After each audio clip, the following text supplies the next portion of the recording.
step, we're going to put our lining and our face fabrics together. On my table, I have the face fabric face down, and this is the top of the shade right here. And this is my lining, also with wrong side to the wrong side, and the right side of my lining is now up.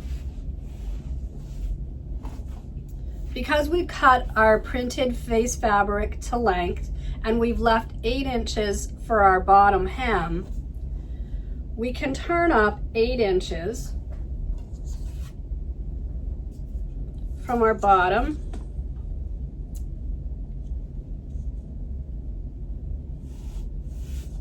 and lightly press it so we know where the lining fabric is going to end.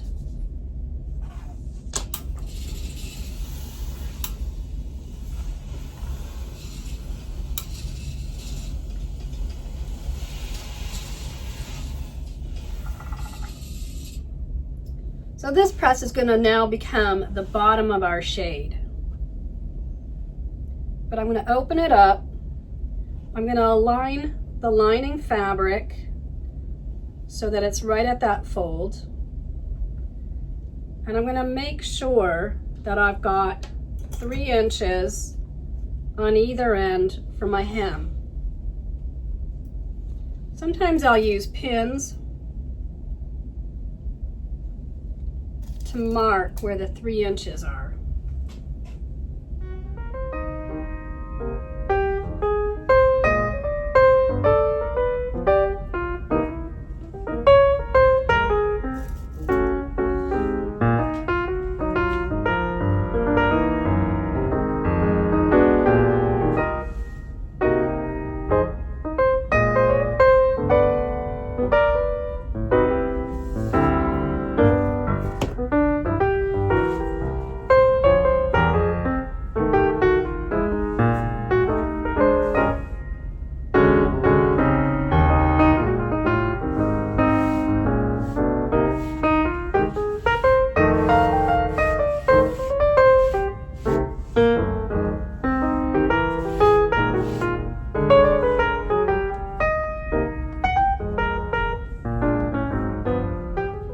This is a printed fabric, it has a repeat going down the length, and I can double check when I turn this up that my repeat is falling in the same place. So I'm going to look at my print and decide the distinguishing marks that are in the same placement going down the length.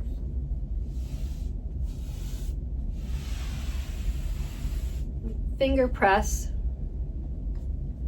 I can put pins in for placement.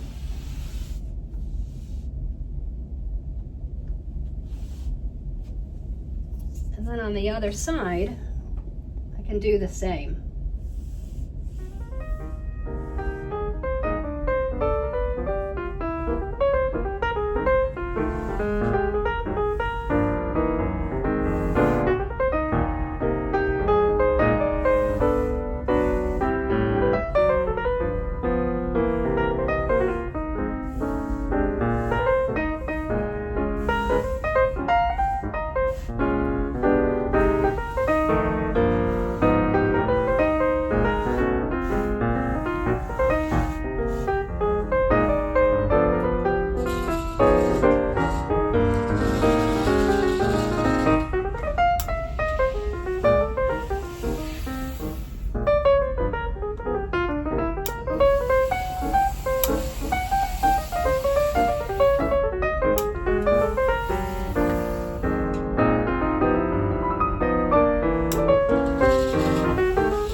So now I'm going to fold it under so it goes down to a 1.5 inch side hem.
When my shade fabric is like this on my table, I try not to move it around too much because if I don't move it too much, it's not going to distort, and I don't need to put a lot of pins in it.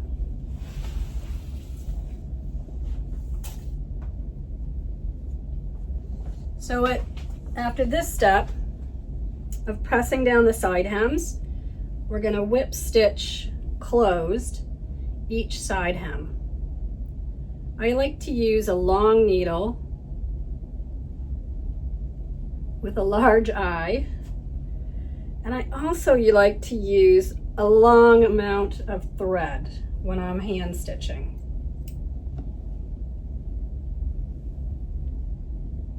If you're not comfortable using a long piece, you can definitely use shorter pieces of thread. I find that using a long piece saves me time, and if I'm careful in my stitching process, things don't get knotted.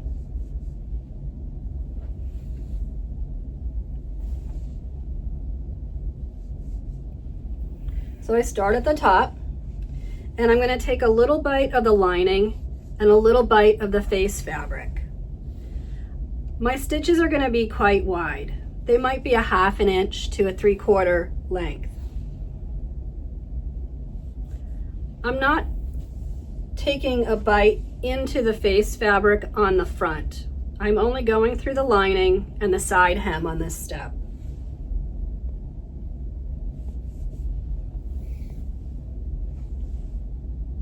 If you were using a blackout lining, you might want to use glue or an iron-on adhesive to put down your side hems.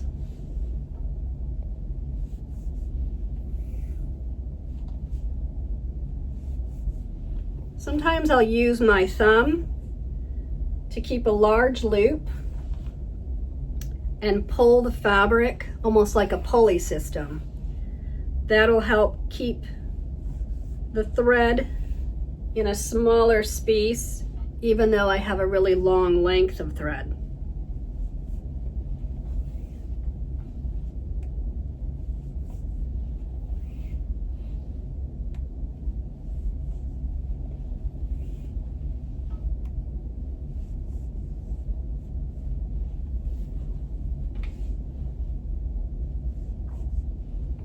So you'll see I'm keeping things wide so that I don't get any knots in my thread. And that makes this process go a lot faster.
And because I'm going to flip this shade around so that I can work on it from the same side, I'm going to put some clips in it.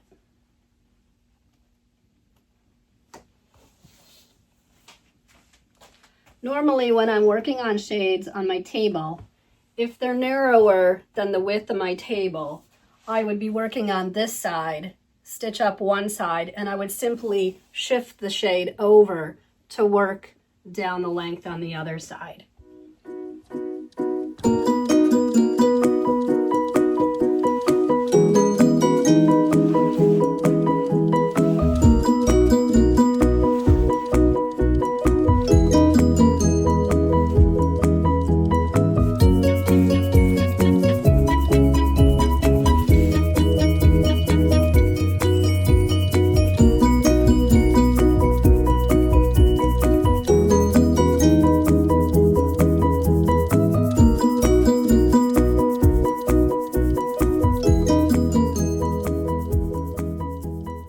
Again, I'm going to use a long piece of thread.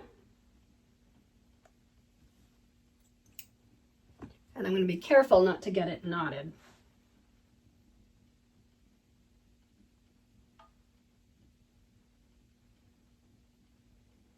I do one knot to secure at the bottom here. And I start down the other side. So again, it's just taking a little bite of the face fabric and a little bit of the lining. Repeating the process all the way down. This is called a whip stitch. You can look up and find tutorials for the whip stitch.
So now after this step, both of our side hems have now been stitched down.